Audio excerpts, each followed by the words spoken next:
Hello, my name is Milan, and I will be presenting on the movie Lady Bird, written and directed by Greta Gerwig. So a little bit about the movie. It was released on December 1st, 2017. It's a comedic and a dramatic type of genre. It's about an hour and 34 minutes long, and you can find it on Netflix.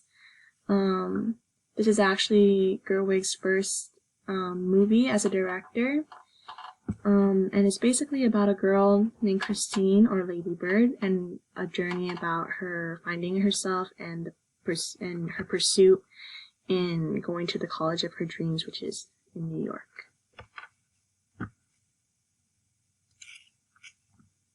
So about our main character.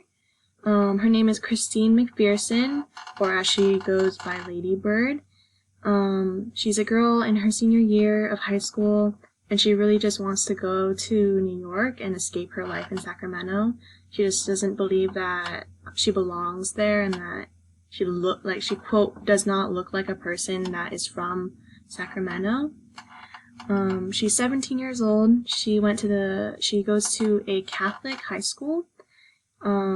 And her name, Lady Bird, is a name given to herself from herself. She doesn't like her original name, Christine, because it was a name that was given to her. It wasn't a name that she decided on, and that's why she doesn't like it. And her family consists of her mother, her father, her adopted brother, and his girlfriend, whom the family took in. So, elements of analysis. The two contexts that I wanted to look at was family and peers. Especially during this film, her family has a very big role in terms of how she develops. Both of her parents were full-time workers. Her mother was a nurse, and her father worked in computers for a certain company, but he later loses his job. And the dynamic changes within their family, I feel like, very much affects how she developed as an adolescent. Another major player in this film was peers, and the people that she interacted with in her high school.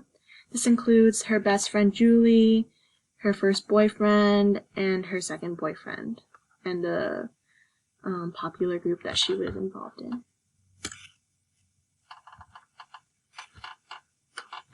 And then the psychosocial development area that I wanted to look at for this presentation was intimacy. Definitely her first boyfriend, Danny, and her second one, Kyle, had a major part to play in her story, and it really shows her development across the two relationships and how drastically different they were from each other. Okay, so the first context, which is family. As I said, her family has a very big part to play in her life, especially her relationship with her mother. In the first scene, they are arguing about colleges and about which one she wants to go to. And as I said earlier, she wants to go to a college in New York, but her mother does not agree with that, and she doesn't want that for her because, number one, they cannot afford it. However, their argument very much reflected what was talked about in our textbook, about how adolescents and their parents usually fight over very petty matters, very mundane matters. And this is seen in the scene that I'm talking about, because their mother brings up a lot of points about how she can barely clean her room, she can barely keep her grades up. How in the world could she live a life across the country? And they fight about like small, very unimportant matters, when the main point is like her dream to go to New York and that conflict. Lady Bird also hides a lot of activities from her parents, which is something adolescents do a lot, according to Steinberg. The one that I highlighted here was when she told her dad to help her fill out a financial aid application for her application for the schools in New York without her mom's knowledge. Another thing that her family, that plays in her family development is that they go through a very major transition when her dad loses his job. This is also not mentioned, but this is when Lady Bird discovers that he also is going through depression. So this big change, I feel like, is a reflection of what our textbook calls the family systems theory. Because they're going through a very major change. One of the parents lost their jobs, and one of them had to become the main provider for the family. And not only that, the other parent has a mental illness now.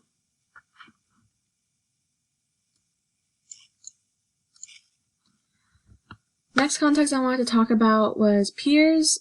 So she is in a Catholic high school, and this one is just for girls. And as said in Steinberg's in our textbook, puberty often stimulates the adolescent's interest for sexual relationships and the distancing from their parents. So her first relationship with her boyfriend Connor, that's when she started going out more and doing things without her parents and without her family.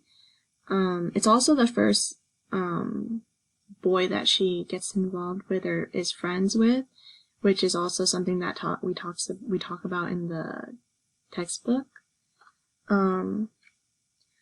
Next, Lady Bird also gets involved with the popular crowd in high school, and this popular crowd is very reputation based, as reflected in the textbook. So I feel like it's very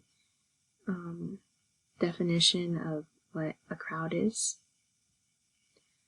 And then as time goes by and as an adolescent develops, as said in our textbook, their group's influence over an individual will eventually weaken.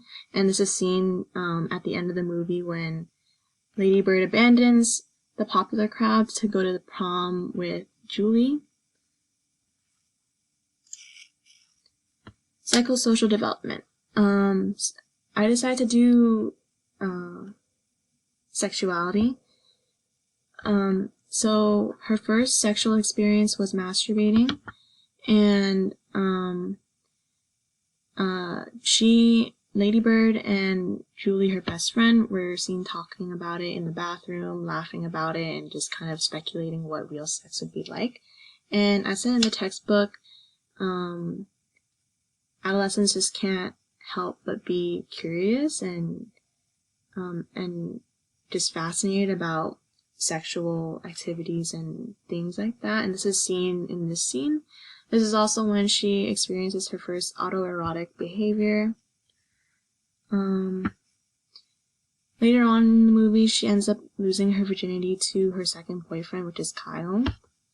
And before that, she was just very unsure about the whole sex act, and she wasn't sure what to do and whether she should do it or not. And Steinberg does mention that when adolescents do have a hard time deciding with how to deal with their sexual desires and how to correctly incorporate someone else into that, and that's seen in that scene.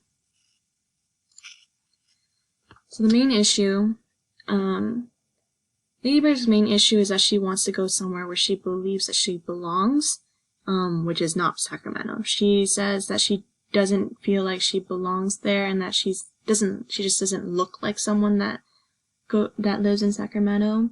So she wants to go to live in New York, where, quote, the culture is. And in the end, she does end up going to New York, only to realize how much she loves Sacramento and how much she loves the people that she had there, especially her mother and her friends and her family. So, Lady Bird is often, during this entire movie, seen doing many different impulsive activities, ranging from doing weed, having sex, and also not being aware of how her actions affect others. And in this article that I found, it talks about why teens and like adolescents specifically are often seen to be very impulsive. And according to the article, poor decision making is usually often because of emotionally fraught social situations. So, in the movie, during the first scene, she has a fight with her mother about her college and which one she wants to go to. And it's a very emotionally pent up situation already as it is because they're both arguing. And then as a result, Lady Bird just jumps out of the car. And that's the first scene. And that is kind of like the biggest, or not the biggest impulse, but like that's the first impulsive decision that we see her making, out of many. And I feel like what was said in the article reflects what was demonstrated in the movie when she jumps out the car, a very impulsive decision driven by emotion. Thank you for listening.